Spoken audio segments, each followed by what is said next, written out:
Day Trip to Petra from Dahab by Alice Phillips. Morning from Dahab to Jordan. At the crack of dawn, still half dreaming and cradling a cup of hot tea, I climbed into a private air-conditioned van that picked me up directly from my hotel in Dahab.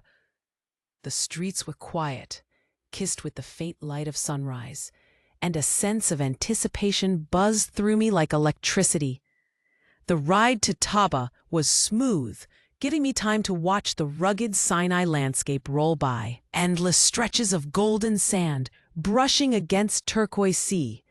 Arriving at the ferry terminal, I felt a wave of excitement. I was about to cross from Egypt into Jordan over the Gulf of Aqaba. The ferry was quick and surprisingly calm. As we glided across the waters, the silhouette of Jordan grew sharper, rising like a storybook realm. I kept thinking, this is it. I'm actually going to Petra.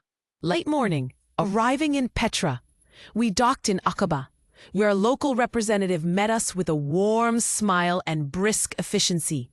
From there, a direct transfer took us north through Jordan's sandstone hills. The colors, burnt orange, dusty pink, sunlit gold, seemed to shift and swirl like a desert mirage. I pressed my forehead to the van window, spellbound. After about an hour, we reached Petra. I could hardly believe it. Petra, the legendary lost city of the Nabateans. Carved into rose-red cliffs over 2,000 years ago, we entered the site with our English-speaking guide, who spoke with a gentle passion that brought the ancient city alive. Midday, horse ride, and entering the Sikh. A short horseback ride took us partway into the site. I wasn't sure what to expect from this brief trot, but the clip-clop of hooves against stone stirred something deep inside me. It felt ancient, cinematic, almost spiritual. At the end of the path, I stood at the mouth of the Sikh. The Sikh is not just a passage, it's a portal. Towering canyon walls soared above me on both sides, twisting and turning, filtering light in ribbons of gold and shadow. I walked slowly, reverently, my hand brushing the rock as if trying to absorb its memory. And then the treasury appeared, the treasury and beyond. It was like a curtain lifting. The treasury, Al-Khazneh, emerged from the rock with a grandeur that sent chills down my spine. Its facade was impossibly detailed, regal and surreal. I just stood there, mouth open, heart racing. From there, the tour swept us through Petra's ancient highlights, the Roman theater echoing with ghosts of audiences past.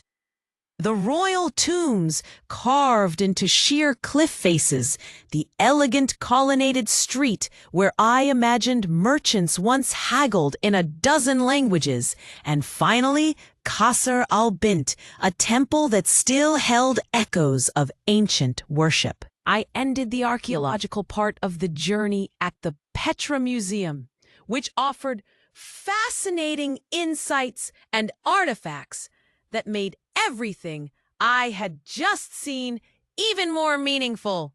Lunch and city vibes.